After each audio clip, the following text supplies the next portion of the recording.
Hello everyone. So right here I have this specific model that's quite intimidating for some of our students. All right. So let's utilize some of the landmarks. Okay. So right here you can clearly see there's the olfactory bulb with the olfactory tract, and here is the ethmoid bone. Therefore, I can conclude that that is the olfactory nerve, cranial nerve number 1, olfactory nerve. Okay. And then, if I go right here, I can see here is the sphenoid bone, there's the sella turcica, and the optic canal will be right there. Therefore, I can conclude that's the optic nerve number 2. Okay? Then, you can see here is the superior orbital fissure, because remember the superior orbital fissure has some sort of contribution to all the insertion of the muscles of the eye. So the nerves that will innervate that are 3, because oculomotor nerve, 4, because of the trochlear nerve, 6, right there, because of the abducens nerve, because remember those 3 will have some sort of contribution to the muscles of the eye, and then a part of the cranial nerve number 5, trigeminal nerve right there, so to the superior orbital fissure.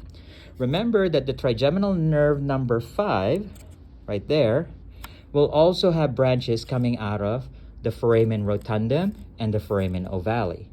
It makes sense to have this as the foramen rotundum because remember, it's near the optic canal. Remember, the foramen rotundum and optic canal are both anterior, as the foramen ovale is much more posterior. But we can clearly see that this big cranial nerve, the largest cranial nerve, is traveling to 3 different spots that were mentioned in the lab manual: superior orbital fissure, foramen rotundum, foramen ovale.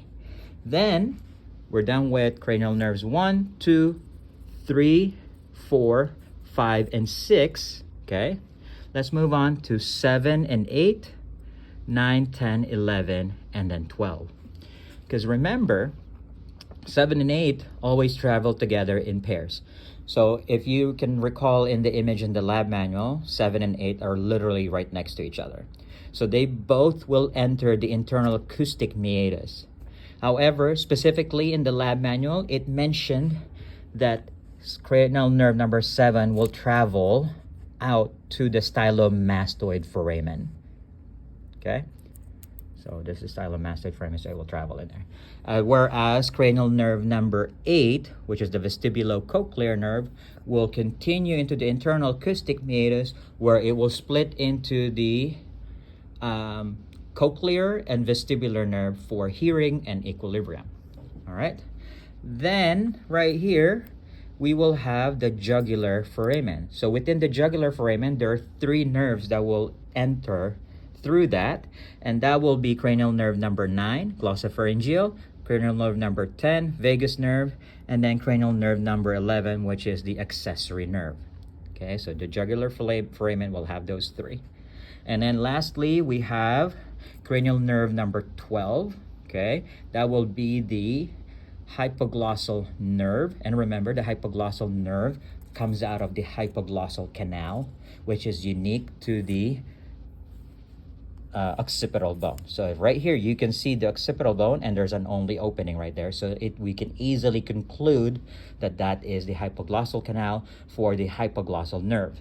Here's the jugular foramen, here's the internal acoustic meatus, here are the 3 branches for the trigeminal nerve: superior orbital fissure, foramen rotundum, foramen ovale. Here is the optic canal, and here is the cribriform foramina, or olfactory foramina.